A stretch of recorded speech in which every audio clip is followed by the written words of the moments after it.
coming back in. Hope you enjoyed your coffee break. We have a very fun panel in store for you, and we're also going to be asking you the same questions that our panel will be answering. And get ready, because there will be some time, hopefully at the end, for some questions. But really thrilled to be here with you today. I'm Dr. Pamela Walker-Geddes. I'm an investor and an advisor, and I'm going to ask the panelists to each say a couple of words on themselves, and then the slider will come up for you, and we'll get going. So, Alexey, shall we start with you? Hi guys, hello everyone. First of all, it's a pleasure again to be here. Now with the team, guys. Always great. And first of all, congratulations with the 5th year anniversary. I'm Alexey. I'm running European business for Olpha.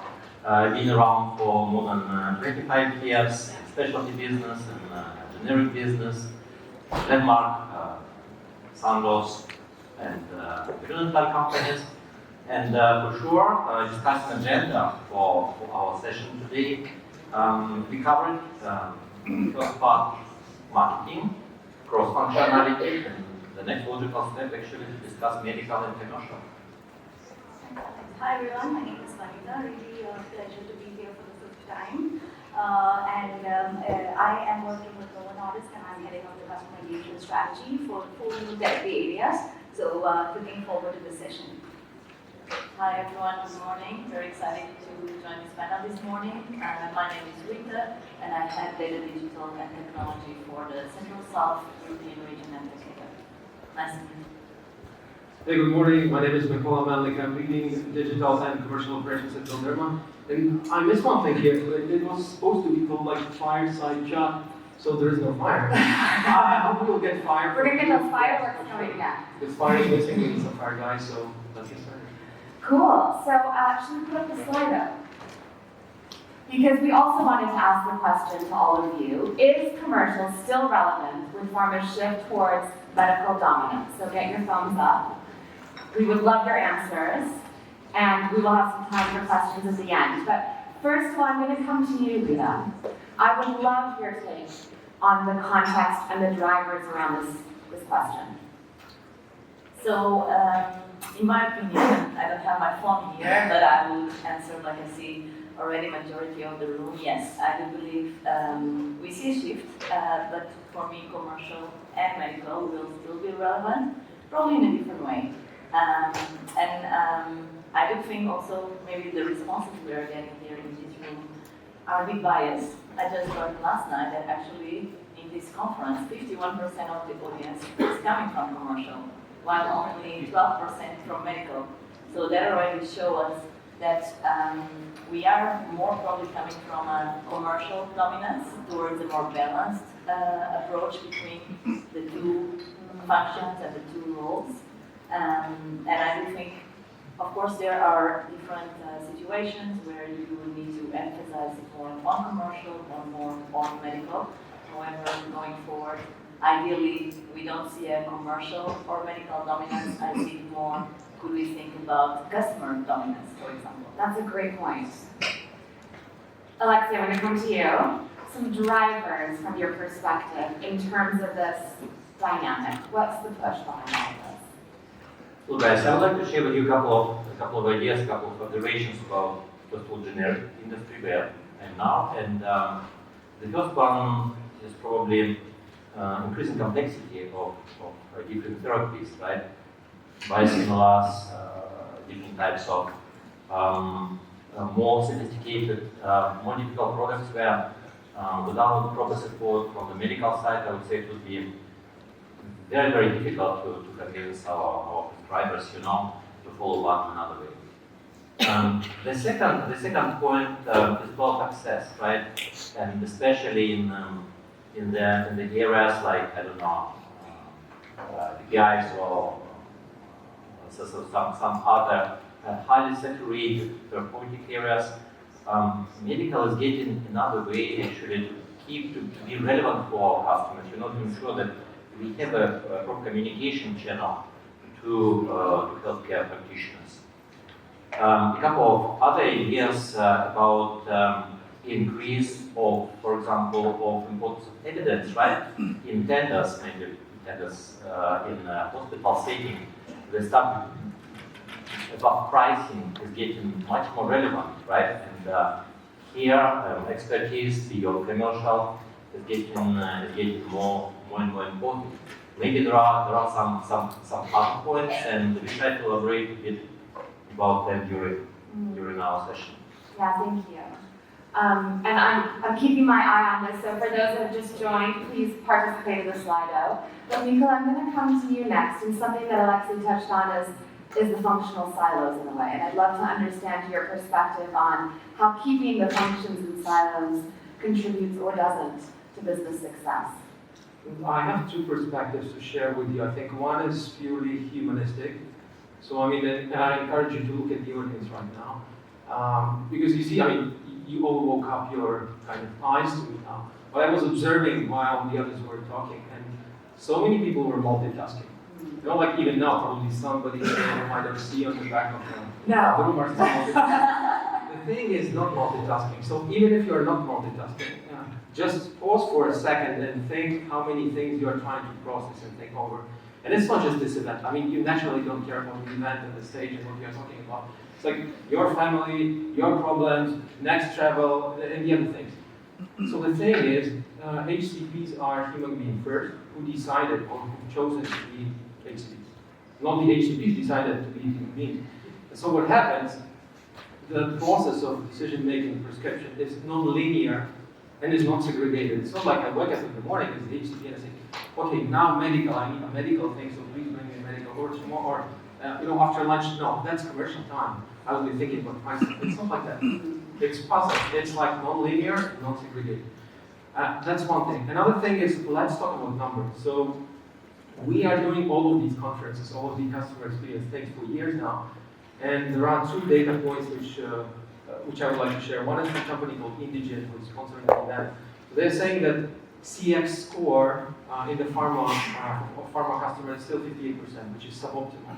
So average within the industry. Another one is Decision AQ, who is saying that only 45% of HCPs across the world are satisfied with what we do towards them. So the customer engagement is poor, or it's average. What's the point? The point is customer experience is 1/3 of the decision-making process. So at the end of the day, will I prescribe a product, will I recommend it? Depends on customer experience. So it looks like both humanistic perspective and number perspective tells us there is a problem of silo. Yeah. So I think there is a huge problem of silo, and that's the problem of humanistic. Yeah, makes sense. And Vanitha, I want to come to you, because I know you work a lot in this space, in the intersection. What's your view on the silos versus collaboration, and any kind of watch-outs we need to be aware of? Yes, you're right that I've been working very closely with the cross-functional teams for the last few years. And when we say medical dominance, I think the word is not the word dominance, it's actually about coexistence and coherence. So what I've observed in my collaboration with the cross-functional teams is I come from Novo, which has 100 years of legacy selling in a specific therapy area. We are super good at selling stuff in that specialty. At that time, maybe the cross-functionality wasn't that relevant, but right now I'm sitting in new and emerging therapy areas. There's a lot of new customers, overlapping customers, and this is where I think we need to collaborate more strongly cross-functionally. And we did a classic mistake in Novo when we were into this whole digital transformation. Because we had a lot of in-market brands and we were super specialized in a specific therapy area, we put in all our efforts in change management or transformation efforts, capability building, everything with the marketeers or the commercial teams rather. Or we started some digital teams, customer engagement teams, so many things happened, right? And we empowered the IT teams and things like that. But what we did in this whole journey for the last 5-6 years is we kind of didn't pay much attention to our medical colleagues in terms of building capabilities and trying to shift their mindset around this whole customer-centric thinking. And I do know, and thanks for quoting all those amazing numbers, like we're talking about HCPs and numbers on customer experience, our mind immediately goes into the commercial aspect of how good are we promoting our brands. But the truth is, and I've spoken to a lot of our industry colleagues, MSLs or medical service liaisons are super respected by HCPs because HCPs look at them lean in on them and expect them to be really good with medical information. So I think it's a little bit of a no-brainer and a shame if we are really not activating our medical colleagues. So and Dario also recommended this morning that cross-functionality is not a good to have, it's a must-have, it's the new norm. And so yeah, that's my take. No, I totally agree with you. And it's also what we saw before. It's the point of customer centricity. And the HCPs are seeing one thing, but we have organized ourselves differently. You mentioned capability building, and Rita, I would love your take on what the gaps are to us getting to that more cohesive future that Vanitha describes. Well, I think in this session and the prior ones, we have already touched on some of those. I believe the element of capability building that Alexey just mentioned is super critical because we don't feel the two teams are, let's say, at par when it comes to customer engagement capabilities, how to leverage digital, how to leverage data, how to leverage AI going forward. So we really need to invest to bring them at par, at least, and really bring that angle of more customer centricity and really understanding better what it matters, what it means for a customer. Really love the customer angle of the cross-functional question this morning. Nothing, right? Customers don't care. And that's really something that we need to fix from the inside. Yeah. I do think another key element of how to fix the gap is around leadership and really establishing the right direction and set the expectations from the start. So I've seen examples of teams that have great idea or initiative for cross-functional collaboration and they just get stuck. They get stuck in processes, in SOPs, in systems that don't talk to each other. So if we're really serious about making this happen, I do think companies need to take an action, right? Make it happen, make it operationalized, even if it's mean changing some org structures, as we saw this morning. So the same recipe will not work, and that needs to start with leadership really bring them forward. Yeah, I completely agree. And Alexey, building on some of those examples you gave at the outset, what do you see as the future? Do you think the past is dead and we're looking at a totally different model, or what's your take on it? No, not at all. I think that what is that is actually silo models, right? This is definitely that. And building on what Rita mentioned, probably we try to jump in one step, right? Just try to do it. Seems to be there are some challenges, right? We need to understand being a bit more diligent with organizational structures, because being excellent with isolated functions, with medical or commercial or marketing, doesn't help actually. It helps, but not to the extent that we would like. The second point, capabilities, right? It's a bit tricky, yeah? We try to build people who are able to do everything. Seems to be not, right? It's very difficult because the spectrum of knowledge and skills required to bring to our customers self-contained package. Pharmacists, they don't care about labels, titles, and so on. They would like to get a product, final product, where it would be a combination of, information about medical, talking about tenders, some maybe price recommendations, supply chain information, all together.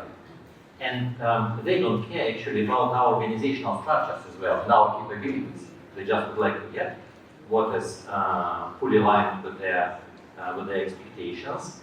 And I think that the way of being excellent now with all these work streams, and doing exactly the same like we try to do with individual functions.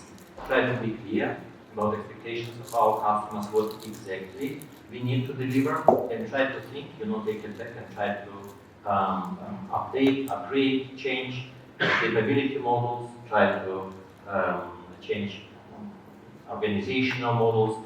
That is for the moment is kind of open question for us, and rather limited amount of fully functional solutions in place for the moment. It makes sense. Vanitha, I want to come to you because you're also talking about that cohesive model in the future. And I'd love your take on what do you think are some of the blockers to be able to achieve that? Are there any elephants in the room or issues that it makes it challenging to achieve that model? I think in my experience, it all started with the capability, right? So because I'm in a new therapy area and we had to bring not just our commercial but our medical communication access colleagues on the same page. But it was also a great opportunity for me because when I was exposed to this challenge and it was a nice playing ground. I think for me it was a less of a challenge because I did some initiatives which really helped me. Like for example, I created an omni-channel or a customer engagement task force which included all these colleagues, and I was not doing any kind of capability building programs or mindset sessions just with marketers, but actually with all the colleagues. And they used to look forward to come and join those sessions and learn. And we kind of created a community-based model within our own little other group. Exactly. And then once you build a community like this, we are really activated with each other, and the silos are kind of naturally gone down. We are more comfortable. And we include our medical colleagues and communication and access colleagues in almost every single strategy workshop. There's no workshop that goes without medical colleagues. Actually, we co-create with markets and also with the global HQ cross-functional colleagues. And another thing that has worked well for us is we are also trying to break down the whole compliance firewalls using Congress as a key leverage for us, because again, new therapy areas, new customer acquisition or relationship building starts.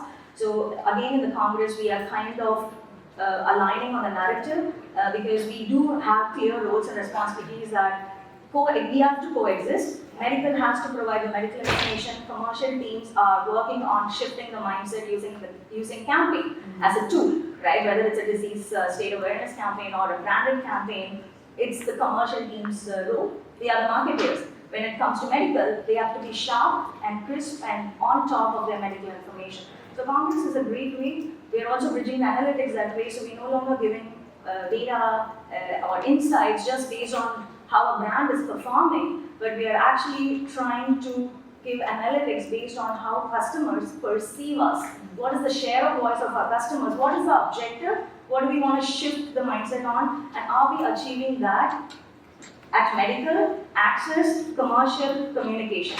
That's it. So we're bridging it up. Argument. Sorry? It's a very compelling argument. I'm with you. Thank you. And Mykola, before I come to questions, I'm just going to ask you one more. I would love your take on the future landscape, like ideal So you world. left the most complicated tools. Yes. Okay. And any comments you want to make on the audience's feedback? I think the title says Back to Future, and I think we need to go back to future a bit because we are in conferences like that for years now, and we were preaching, this omni-channel thing that says right message, right customer, right channel, right time. I think what's missing is we need to break that message into right information from right domain to right customer, right time. Because the thing is, customer wants what they want at any given moment of time when they are making a decision, either it's prescription buying or any kind of choice. So I think there is $1 billion of consulting revenue to be made. So the dark side, please listen.